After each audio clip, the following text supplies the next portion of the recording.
Pourquoi tant d'entreprises rêvent-elles de vous facturer un petit montant tous les mois plutôt qu'un gros montant une seule fois? Bienvenue sur Minute Magnétique. Aujourd'hui, on démonte une machine discrète, puissante, et désormais partout le modèle par abonnement. In-streaming, logiciel, livraison, sport, apprentissage, stockage, presse, mobilité, jeux vidéo, nourriture pour animaux, rasoir, café, même certaines voitures. Le réflexe est devenu presque normal. On ne vous vend plus seulement un produit, on vous vend une place permanente dans une ligne de revenus. Et c'est exactement pour cela que ce sujet mérite une vidéo longue.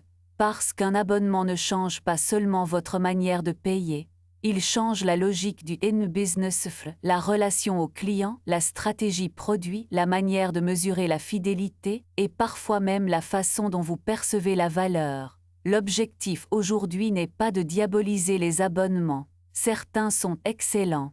Certains vous font gagner du temps, vous évitent un gros investissement initial et vous donnent accès à des outils que vous n'auriez jamais achetés d'un bloc. Mais d'autres prospèrent surtout sur l'oubli, l'inertie et l'impression qu'un petit montant mensuel ne compte pas vraiment. Première idée clé, les entreprises adorent le revenu récurrent parce qu'il rend l'avenir plus lisible. Une vente unique, c'est bien. 10 000 ventes uniques le même mois, c'est mieux. Mais si le mois suivant tout retombe, l'entreprise recommence à zéro. Avec l'abonnement, une partie du chiffre d'affaires revient automatiquement. Cela change tout. Recrutement, investissement, publicité, support, dette, valorisation, confiance des investisseurs. En clair, le revenu récurrent réduit l'angoisse du lendemain. Il ne supprime pas le risque, mais il rend le brouillard un peu moins épais. Et sur un marché incertain, la prévisibilité vaut très cher. Imaginez deux entreprises. La première vend un outil une seule fois à 300 €. La deuxième vend un accès à 30 € par mois. Sur le papier, la première encaisse plus vite. Mais la deuxième peut parfois construire quelque chose de plus stable, parce qu'elle observe non seulement combien de clients arrivent, mais aussi combien restent, combien montent en gamme, combien utilisent vraiment le service et combien disparaissent. Le cœur du modèle n'est pas seulement le prix mensuel. Le cœur du modèle, c'est la relation continue. Une entreprise d'abonnement ne vit pas seulement de la première promesse. Elle vit de sa capacité à justifier le prélèvement suivant. Deuxième idée, un abonnement vend de la prévisibilité au client autant qu'à l'entreprise. Quand vous payez une fois pour toutes, vous possédez parfois un objet ou une licence, mais vous assumez souvent l'entretien, les mises à jour, le remplacement, l'incertitude. Quand vous payez chaque mois, on vous vend autre chose, l'accès permanent, l'assistance, le confort, parfois la tranquillité mentale. Vous n'achetez pas seulement un logiciel, vous achetez la certitude qu'il fonctionnera encore, qu'il sera mis à jour, qu'il restera compatible, qu'un support existe. Vous n'achetez pas seulement de la musique, vous achetez le fait de ne jamais vous demander quel album acheter. Vous n'achetez pas seulement une salle de sport, vous achetez une possibilité toujours ouverte même si vous n'y allez pas assez. Et c'est là qu'apparaît la grande force du modèle. L'abonnement transforme une décision ponctuelle en habitude administrative. Une fois le prélèvement accepté, il devient silencieux. Il passe sous le radar émotionnel. Vous n'éprouvez plus la douleur d'achat de la même manière. Payer 120 € d'un coup semble parfois cher. Payer 10 € par mois paraît léger. Pourtant, au bout d'un an, c'est la même somme, et parfois plus parce que le renouvellement continue. Le cadrage mensuel n'est pas forcément malhonnête. Il peut même être utile, mais il modifie clairement votre perception. Le petit montant devient psychologiquement plus acceptable que le total réel. Troisième idée, dans le in-business des abonnements, la première vente est presque un début, pas une victoire finale. Dans un commerce traditionnel, on cherche à maximiser la marge sur la transaction. Dans un modèle récurrent, on surveille surtout la durée de vie du client. Si un client part au bout d'un mois, l'acquisition peut devenir non rentable. Si ce même client reste 12, 24 ou 36 mois, l'économie change complètement. Voilà pourquoi les entreprises d'abonnement investissent tant dans l'onboarding, les notifications, les programmes de fidélité, les emails de relance, les recommandations personnalisées et les offres intermédiaires. Elles ne défendent pas seulement un paiement, elles défendent la rétention. Le vrai mot stratégique ici, c'est le N-churn, c'est-à-dire la part des clients qui s'en vont.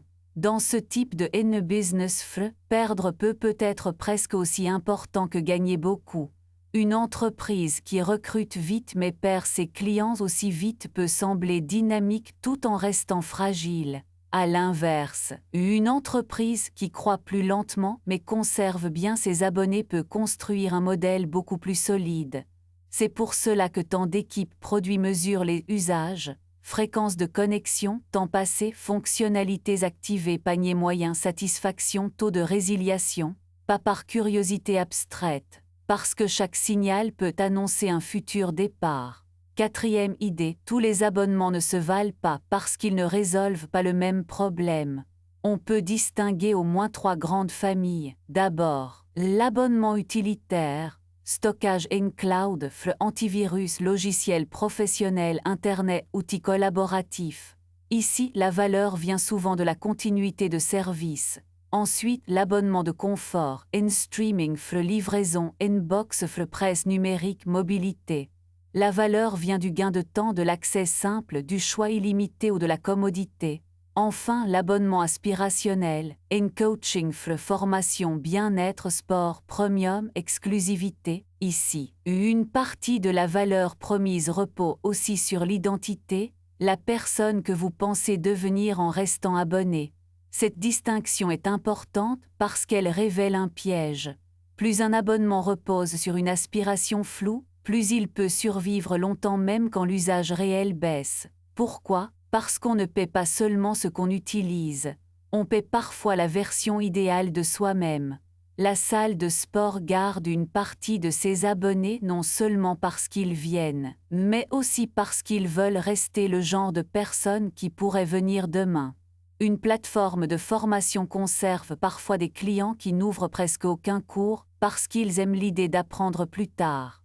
Le N-business n'est pas toujours mensonger, mais il peut s'appuyer sur un futur imaginaire. Cinquième idée, le modèle peut être excellent pour le client quand les intérêts sont bien alignés. Si une entreprise ne gagne durablement que lorsque vous restez satisfait, elle a une raison forte d'améliorer le produit, le support et l'expérience. Un logiciel en abonnement peut publier plus vite des correctifs. Un service musical peut enrichir son catalogue.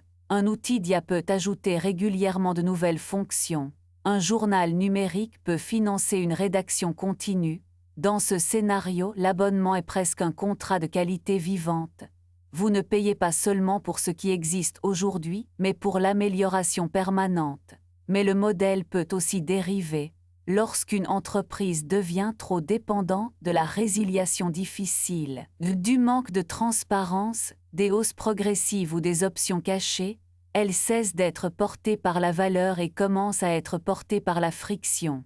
Vous voyez alors apparaître des essais gratuits qui deviennent payants en silence, des parcours d'annulation compliqués, des offres trop nombreuses pour comparer proprement, ou des versions volontairement limitées pour pousser vers un palier supérieur.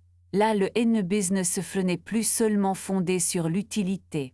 Il commence à vivre des angles morts du client. La sixième idée, l'intelligence artificielle et la data rendent les abonnements encore plus puissants.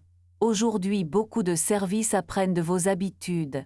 Ils observent ce que vous utilisez quand vous revenez, ce que vous ignorez, ce qui vous fait cliquer, ce qui déclenche une montée en gamme ou une résiliation.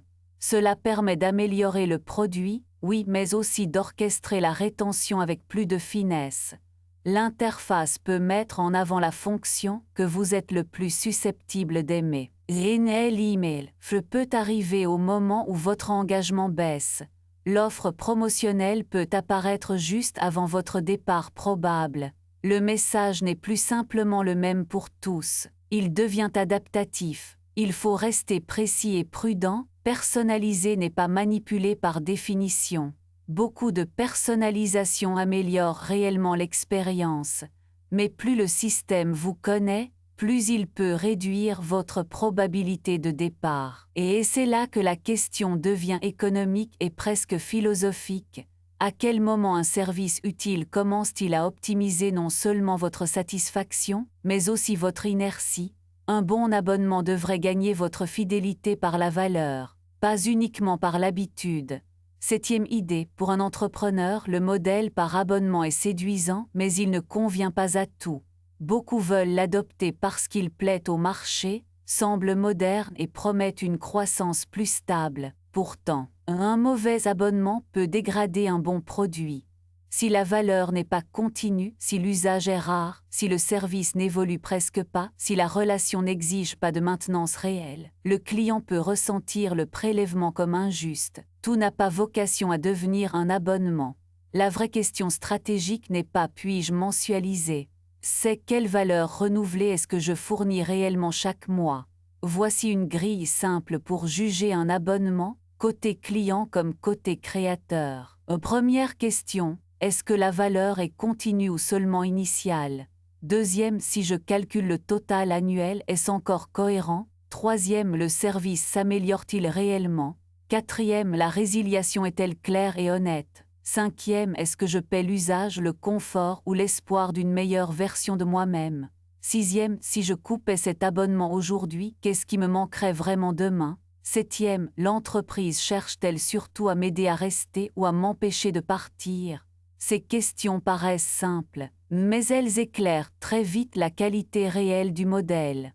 Conclusion, les abonnements valent de l'or pour les entreprises parce qu'ils rendent le chiffre d'affaires plus prévisible, la relation plus durable et la croissance plus mesurable. Ils peuvent aussi être très utiles pour les clients en donnant accès à des services vivants, mis à jour et plus abordables à court terme. Mais leur force cache une illusion fréquente. Ce qui paraît petit chaque mois peut devenir énorme sur la durée, et ce qui semble pratique peut devenir invisible. Comprendre le N-business flow du revenu récurrent, ce n'est pas rejeter le modèle. C'est apprendre à distinguer l'abonnement qui vous sert de l'abonnement qui vous retient. Si cette analyse vous aide à voir plus clair dans les mécanismes du N-business flow moderne, abonnez-vous à Minute Magnétique. Ici, on parle économie, il y a productivité, psychologie et N-marketing avec des exemples concrets, un N-rythme clair et sans promesse de gain. Dans la prochaine vidéo, on décodera une autre mécanique du quotidien qui paraît banale, mais qui change profondément la façon dont les entreprises gagnent de l'argent.